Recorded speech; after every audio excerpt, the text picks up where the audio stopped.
Mithra is the more prominent deity that found its way from Indo-Iranian deities into Zoroastrianism. So he was already part of something else before he was brought in. He was an associate of Varuna, and it is during this time in the Indo-Iranian period that he was eclipsed. Now, after the separation of the two groups, Mithra would rise to great eminence as the premier divinity of Western Iran. The longest Yasht, which is 8 times longer than the one wrote for Ahura Mazda himself, is pretty epic. Consider that Ahura Mazda is the creator god in Zoroastrianism. He is considered the most masculine, exacting, implacable, and relentless of all the Yastas. Ahura Mazda was said to create him as the most glorious of all spiritual Yazadas, as worthy of sacrifice and prayer as himself.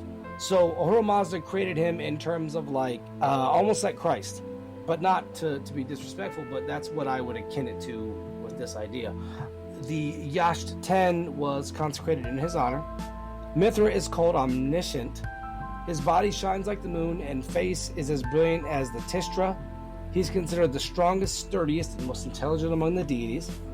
Mithra presides over light, especially over the light that radiates from the sun. He is the harbinger of the light and herald of the dawn.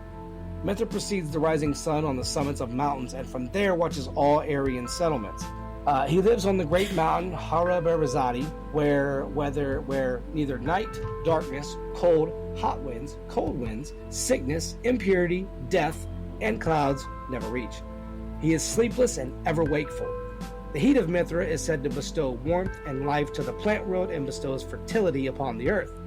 Mithra is a supreme being who rides a chariot that is flanked by different deities such as Sraosha. His wrath is said to deal out poverty, wretchedness, sickness, and death upon the offender. Mithra will also deprive that person of offspring and power. The thing he hates the most is lying, which is a big thing. And parents would tell their kids, if you lie, Mithra is going to come and get you. Mithra's boons, however, are furthering the possessions of man, flocks of cattle, male offspring, chariots, spacious mansions, and prosperity.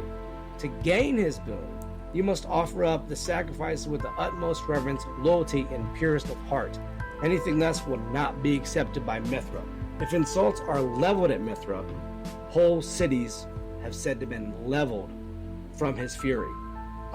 He rides around basically in his chariot and finds wickedness and dispels it with reckless abandon. Like what you heard? Well, head on over to www.spreaker.com/user/this uncanny earth to hear more from this episode 177, Angels in Zoroastrianism, and to hear more episodes of This Uncanny Earth.